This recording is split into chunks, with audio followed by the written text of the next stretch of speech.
네, 패션계보다 유행에 더 민감한 곳이 바로 주식시장입니다. 거기서 트렌드를 선도하는 시간이죠. 이한경의 딱 이거, MTN 이한경 전문위원과 함께합니다. 위원님 어서 오세요. 네, 안녕하세요. 네, 오늘 저희 어떤 이야기 해볼까요? 오늘은 뭐 온통 뉴스가 네. 주가랑 상관없이 또 바이오시밀러 해갖고 아하. 또 우리나라 물건 처음 미국에서는 두 번째로 셀트리온, 네. 그 바이오시밀러 셀트리온 제품이 하나 또 판매 승이 났잖아요. 그럼 그 얘기 한번 해봐야죠. 네, 알겠습니다. 조금 어려울 것 같긴 합니다만 그래도 그렇기 때문에 저희가 이렇게 쉽게 얘기해드리는 시간이 필요할 것 같아요. 네. 그럼 정확히 바이오시밀러가 뭔지부터 한번 짚고 가죠.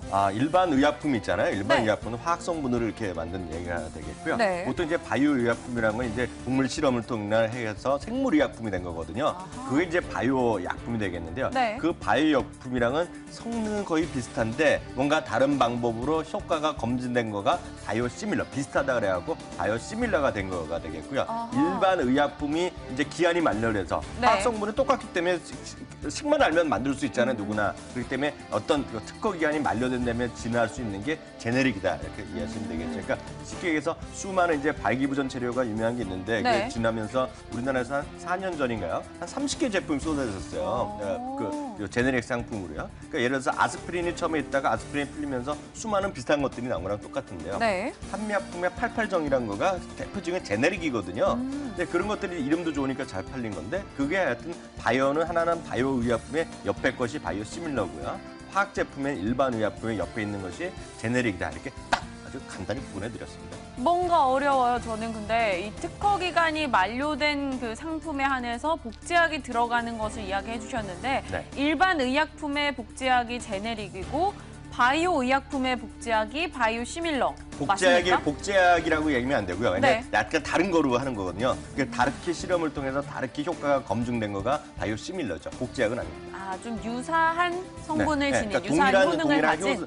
성능이 네. 있고 동일한 효능이 나타나는 것이 바이오 시밀러다 이해하시면 되겠죠. 네, 알겠습니다. 이제서야 좀 정리가 되는 것 같네요. 자, 그럼 오늘 나온 셀트리온 얘기는 뭔지 궁금합니다. 이 램시마도 바이오 시밀러죠? 네, 맞아요. 그럼 오리지널 약이 있다라는 거네요? 네, 오리지널 약이 있고요. 그 오리지널 약에 거의 비슷한 성분을 내고 나오는 것이 숱한 어떤 실험과 네. 임상 1, 2, 3상을 통해서 이번에 효과가 인정받았기 때문에 우리나라에서 이미 허가 났고요. 네. 유럽에서 작년에 났고 이제 이번에 드디어 전 세계 시장에서 의약품 시장이 딱 절반은 USA, 미국이거든요. 네. 미국에서 들어갔다는 게 상당히 큰 건이 되겠죠. 네, 지난해 유럽에 들어가서 생각보다 판매가 굉장히 네. 좋았었습니다. 네. 그리고 이번에 미국까지 승인이 나게 된 건데요. 이게 이건 바로 뭐예요? 나오는 거죠. 이거 워낙 오리지널 제품 있잖아요. 네. 이게 바로 존슨앤존슨의 레미케이드라는 제품이 있는데 이것이 미국 매출만 해도 45억 달러거든요. 네. 5조 2천억 시장이니까 이거에 똑같은 성능이 하는 것이 이번에 바로 램시마다라고 보셔야 되겠고요. 이게 전문 의학이니까 우리가 약사도 아닌데 네. 함부로 말 수 없지만 여기서 성능이 나오는 것이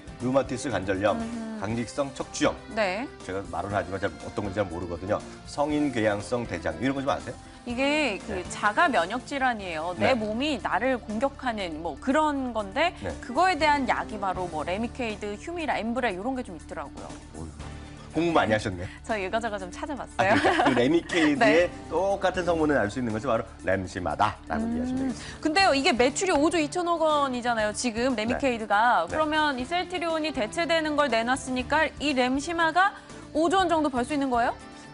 이제 그렇진 않겠죠. 네. 이게 보면 이제 5조 원이 되겠는데요. 이게 보면 미국도 이제 의사가 이제 처방을 하거든요. 근데 미국은 의사가 처방할 때 환자분한테 네. 이제 제네릭도 하겠냐 그러면 또 비슷한 거 성분 있으면 하겠냐 그런 얘기 하거든요. 그쵸. 그거 좋고 또 약국에 가서 또 그렇게 바꿔도 돼요. 그래서 그 환자분들이 선택사항을 할 수 있는데 이게 결국은 우리나라 지방의 전문 의약품이기 때문에 일단 영업회사들에 대한 그게 크거든요. 네. 이번에 이제 파이자 한다 그러니까 상당히 능력이 있겠고요. 전체적으로 여태까지 통상적으로는 오리지널 바이오약품 대비 바이오시밀러는 30% 정도 저렴하게 시장이 형성돼 있다고들 얘기들 하거든요. 네. 그럼 얘네들이 가만히 있겠냐는 거죠. 앞서 오리지널 제품이요. 네. 오리지널 제품도 가격을 떨어뜨릴 거 아닙니까 지금요. 계속 밀리면은요. 그러니까 이게 우리가 꿈꾸는 지금 2조다 몇 조다 얘기하는 건 상당히 약간은 꿈 같은 얘기가 들어있다라고 이해하셔야 되겠죠. 알겠습니다.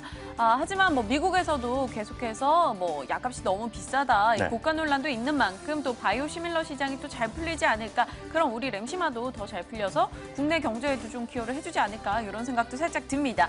자, 그런데 미국 같은 경우는 다른 국가 대비해서 그럴 나라가 아닌데 이 바이오시밀러에 좀 소극적이다 이런 얘기가 있더라고요. 이게 이제 대표적인 것이 이런 거죠. 바이오 제품이 됐건요, 일반 의약품이 오리지널이 됐건 간에 워낙 거대 산업이 자본이 들어가 있는 것이 네. 제약회사거든요. 그러니까 상상을 초월하는데요.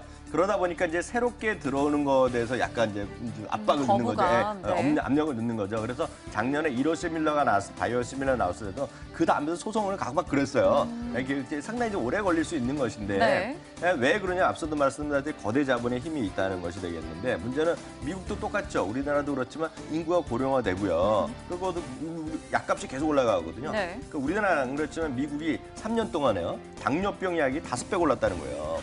그러니까 그 정도로 말들이 많으니까 재정 부담이 생기고 오히려 보험도 힘들고 나라도 힘들어지잖아요. 네. 특히 이제 오바마 케어가 들어가고 조금 더 어떤 의료비 지출이 많아지는데 재정 부담이 높아지니까 작년 심지어 이런 것까지 있었어요. 미국의 보험 당국이나 이런 쪽에서 의사들한테요, 제네릭 상품을 처방을 하면 네. 우리가 인센티브를 주고 뭐 이런 것까지 있었거든요. 워낙 비싼 약들을 선호하고 병원도 민영화돼 있는 거 아닙니까, 네. 대부분요. 그러니까 너는 비싸니까 좀 싼 거로 쓸 수 있게 하는 어떤 사회적 분위기가 있는데 이게 또 잘 모릅니다. 왜냐하면 이게 대선에도 이슈가 될 것 같고요. 그쵸. 이게 트럼프가 만약에 대통령 됐으면 또 어떻게 될지 그건 종잡을 수 없기 때문에 지금 하여튼 머리는 아프나 지금은 하여튼 나오는 것은 여러 가지 조인으로 인해서 미국 정부나 미국의 분위기도 자꾸 바이오시밀러다, 제네릭에 대한 기대감이 있다는 것은 사실이죠. 네, 뭐 어찌됐건 대세를 거스르긴 좀 어려울 것 같고요. 바이오시밀러 시장은 점점 커질 것이란 전망은 모두가 입을 모아서 이야기를 하고 있습니다. 자, 셀트리온의 램시마 얘기를 해봤고요. 그럼 다른 업체의 바이오시밀러 현재 어떻게 진행이 되고 있는지, 요즘에 뭐 자극을 받아서 많이들 하고자 하잖아요. 예, 이게 그런 거죠. 좀 좋은 게 있으면 이제 쫓아가는 사람들이 많은데요. 네. 이번에 서정진 회장이 얘기했고 오늘 언론에 많이 나왔다시피 바이오시밀러, 특히 이번에는 항체 바이오시밀러가 상당히 높은 수준의 일들을 하는 거예요. 그러니까 네. 상당히 그렇게 쉽게 가는 건 아니겠고요. 우리나라도 지금 아마 여러분들 네이버나 이런 데 구글에 검색해서 대한민국 바이오시밀러 업체 보면 수십 개가 나올 겁니다. 네. 근데 중요한 거는요, 식약청에서 지금 우리나라에서 인상을 하고 있다고 허용하고 있는 건 딱 12개 제품이 있어요. 어떤 거요? 그렇게 지금 말씀드린 건데요. 셀트리온에서 램시마라든가 허주마 이런 게 있고요. 네. 자세한 건 이거 잘 모르니까 저도요. 네. 류마티스트가 있고 아까 말한 게 있고 허주마도 있고 뭐 전이성 유방암, 초기 유방암도 있고요. 또 다음 거 넓으면 뭐 삼성 요즘 많이 얘기하는 삼성 바이오피시에 뭐 여러 가지도 있겠고요. 엠브레. 하네캠 네. 이거 많이 들으셨잖아요. 네. 백 브랜시스, 뭐 HD253 뭐 이런 거 얘기하고 등등등 나오는데 요거 가장 정확한 건 여러분들이 식약청에 지금 딱 들어가시면 딱 표가 나와요. 12개 제품만이 지금 대한민국에서 임상을 하고 있다라고 있다는 게 있기 때문에, 그럼 수많은 증권가나 언론에서 뭐 얘기하는 것들 있잖아요. 이런 것들은 네. 다 자기 주장에 불과하다. 하겠다는 거, 아니면 추진하고 있다는데 네. 뭐 개발을 하더라도 거기서 1상, 2상, 3상이 들어가는데 1상, 2상, 임상을 하는 건 딱 12개 제품. 오늘 바이오는 건 우리나라 식약청에 나와 있으니까 그 이상 이하도 아니다라고 일단 이야기합니다. 네, 그렇기 때문에 이 바이오 관련 종목들 우리가 투자할 때는 기대감과 그리고 현재 상황을 잘 비교해서 추려내는 과정이 필요할 것 같습니다. 자, 그럼 증권가에서 어떤 이야기 내놓는지 조금 더 구체적으로 보겠습니다. 의견 좀 소개해 주시죠. 근데 실제로 보면 이런 걸 이해하셔야 돼요. 그 제약이나 이런 쪽 바이오 쪽 워낙 또 전문적인 지식이 많이 필요하잖아요. 그래서 일반 시청자들은 보통 개인 투자가 저만 해도 쉽지 않거든요. 근데 이제 증권가의 애널리스트 중에 특화된 분이 많은데, 대한민국 증권가에서 제약 중에 상당 부분은 약학과를 전공하고요. 아니 약학 전문대하고 심지어 약학 박사분들도 계세요. 네. 그러니까 이분들이 어렵지만 그분들이 말하는 건 약간 신뢰성이 있다라고 보면 지금 짚고 넘어가야 되겠습니다. 바이오 쪽에 대해서 한 세 군데 증권사에서 집중적으로 최근에 나오는데요. 네. 현대증권은 바이오시밀러 영향은 가속화될 것이다 얘기하고 있고요. 미래에셋도 바이오시밀러 미국 시장으로 진입할 이게 오늘 그런 얘기가 나오는 거거든요. 네. KB투자도 바이오시밀러 성과가 쌓여나가면서 좀 돈을 벌기 시작하라는 얘기 나왔기 때문에, 혹시 이런 쪽에 관심 있는 분은 누가 그냥 방송이건 증권사 영업직원이 한번 쑥 말하는 거는 바로 하지 마시고 네. 그런 좀 레포트를 한번 좀 한두 시간 읽어보시고 나서 좀 검토해 보시면 낫겠습니다. 네, 좋습니다. 그렇다면 이항영 위원님의 관심주는 어떤 게 있을까요? 그러니까 제 관심주보다는 일단 증권사에서 어떤 주식들을 좀 주로 얘기하고 있는 거가 좀 낫겠죠. 보면 NH투자증권 셀트리온 얘기하고 있고요. 네. 키움증권은 종근당을 얘기하고 있어요. 본부장도 지금 바이오시밀러고 임상하고 그런 거 있겠고요. 그렇죠. 하나금융은 이제 조그만 회사인데 상장한 지 얼마 안 됐을 겁니다. 이게 펜젠을 얘기하고 있거든요. 그러니까 이런 것들이 증권사에 얘기하고 있고요. 결론을 들어서 저한테 물어보신다면 저는 기본적으로 중립적 의견을 갖고 있어요. 왜냐하면 제가 이 부분에서 전문 지식이 있을 수가 없잖아요. 네. 제가 아까 류마티스나 이런 걸 제가 아프질 않거든요. 아직 젊어갖고. 그래서 잘 모르기 때문에 저는 중립적으로 말씀드리겠고요. 만약 저보러 하나를 찍으라 그러면 미국에 있는 주식을 미국의 ETF가 있는데요. 많은 분들이 IBB를 얘기 많이 하거든요. IBB, 네. 많이들 보셨을 텐데요. 그거는 바이오도 들어가고요, 제약도 들어가고 예를 들어서 메디칼 의료 기기도 많이 들어가는데 순수 바이오 쪽에 하는 것은 뱅가드에서 하고 있는 게 있어요. IHT라고 있는데요. 그게 제가 보기엔 IHT요? 네네. 그런 거 뱅가드의 바이오가 최고다. 네, 알겠습니다. 오늘 증권가의 관심주는 이렇게 나오고 있는 상황이고요. 이영영 위원님의 관심주로는 미국 ETF IHQ T요. 네, 꼭 기억하시길 바랍니다. MTN 이영영 전문위원과 함께했습니다. 위원님 고맙습니다.